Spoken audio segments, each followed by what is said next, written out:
For many of us right now, our lives are quieter than normal. And quiet can be unnerving. It can make you feel lonely or just all too aware of the things you're missing out on. I think about sound all the time. I'm a sound designer and I host the podcast 20,000 Hertz. It's all about the world's most recognizable and interesting sounds. But I think this is the perfect time to talk about silence. Because what I've come to understand is that there is no such thing as silence. And the person who opened my mind to this idea is one of the most influential composers in history. John Cage has made an impact on artists in many genres, from avant-garde musicians to modern dance to pop music. Right now, we're listening to his 1948 piece called In a Landscape. This version was recorded in 1994 by Stephen Drury.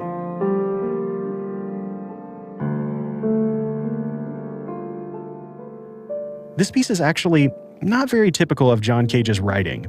He's more known for his innovations and avant-garde techniques. But despite his reputation, no one was prepared for what he did in 1952, when he created the most daring piece of his career. It was called 4 minutes and 33 seconds, and it was a piece that some critics even refused to call music. Because for the entire duration of the piece, the performer plays nothing at all. Well, to be technical, the performer is actually playing rest, but to the audience, it looks like nothing's happening. John Cage's 433 was performed for the first time in the summer of 1952 by renowned pianist David Tudor. It was at the Maverick Concert Hall in Woodstock, New York. This is a beautiful wooden building with huge openings to the outdoors. So David Tudor walked out on stage, sat down at the piano, then closed the piano lid. He then sat in silence, only moving to open and close the piano lid between each of the 3 movements. After the time was up, he got up and walked off the stage. The audience had no idea what to think. It made people wonder if Cage is even taking his career seriously. A close friend even wrote to him, begging that he not turn his career into a joke.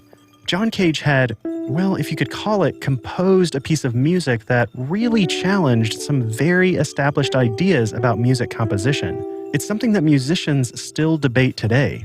To understand just what John Cage was thinking, let's back up to the 1940s. Back then, John Cage was making a name for himself composing for the prepared piano. To make music like this, John Cage would put objects inside the piano, between the strings. Things you just find lying around, like screws, tape, and rubber erasers. So now you've transformed the piano from a tonal instrument with high and low pitches into a collection of unique sounds. The music you're hearing is Cage's Sonata No. 5, from Sonatas and Interludes for Prepared Piano, probably his most famous work outside of 433. This version was performed by Boris Berman. John Cage wrote incredibly detailed instructions about where to place each object in the piano, but it's impossible for every performer to get the exact same objects. So the sound you get is always different. Basically, it comes down to random chance. This was pretty bananas and pretty alien to the way most composers and musicians are taught to do things. John Cage was becoming increasingly interested in chance and randomness, and letting the universe provide the answer to the question, what note should I play next? But to hear the answer to the question, first you have to listen. And in the 1940s, listening to the universe was getting harder to do. The Muzak company was founded in the 30s. It really took off, and soon there was constant background music, nearly everywhere. It was almost impossible to escape. John Cage realized that people were losing the option to shut out the background music of the world. He worried that Muzak would prevent people from hearing silence altogether. In 1948, 4 years before he wrote 433, John Cage mentioned that he wanted to write a 4.5-minute long piece of silence and sell it to the Muzak company. It started as something of a political statement or an offhand comment, but this idea struck a nerve and quickly evolved. John Cage was starting to think deeply about silence, and when he visited a truly quiet place, he made a startling discovery. John Cage visited an anechoic chamber at Harvard University. Anechoic chambers are rooms that are acoustically treated to minimize sound to almost zero. There are no sounds in these rooms, so John Cage didn't expect to hear anything at all. But he actually heard his own blood circulating. I've personally experienced an anechoic chamber, and it's a really wild experience that can completely change your perceptions about sound and silence. It really felt like my brain just turning up an amplifier, grasping for anything to hear. Just like John Cage, I could very clearly hear my blood pushing through my body. John Cage realized in that moment that no matter where we are, even our bodies are making sound. There's basically no such thing as true silence. As long as you are in your body, you're always hearing something.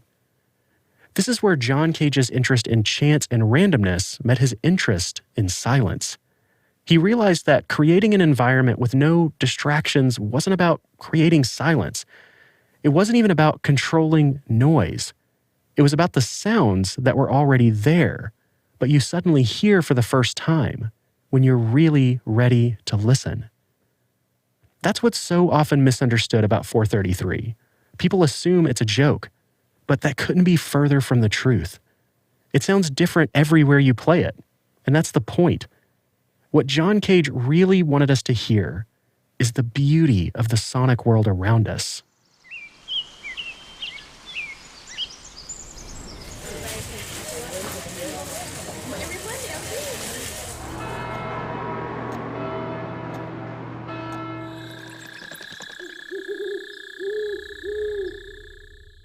"433 should be a mindful experience that helps you focus on accepting things just the way they are.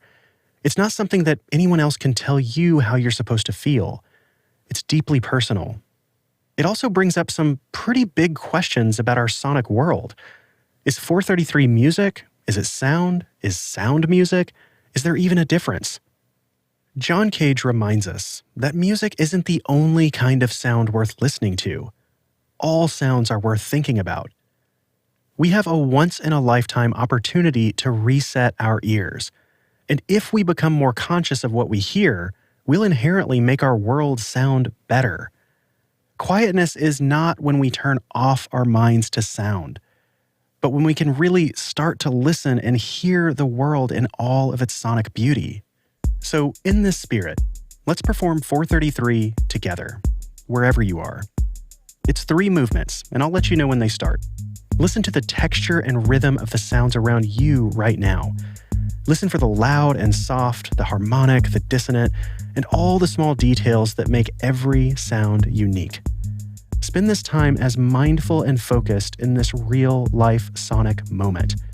Enjoy the magnificence of hearing and listening. So here comes the first movement, starting now.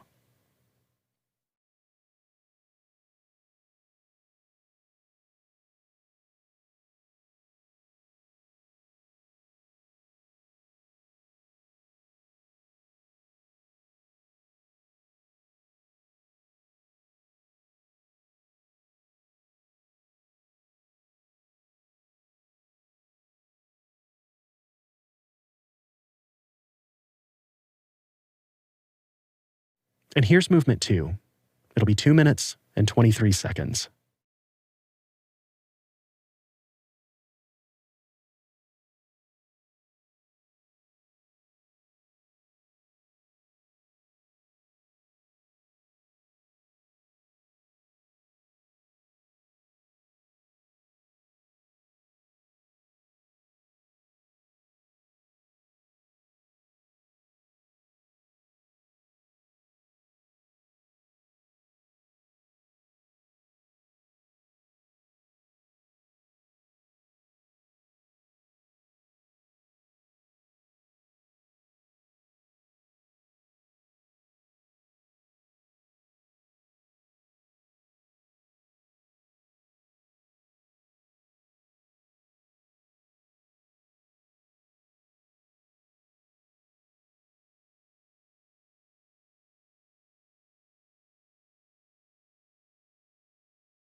And here's the final movement. It'll be 1 minute and 40 seconds.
And that's it.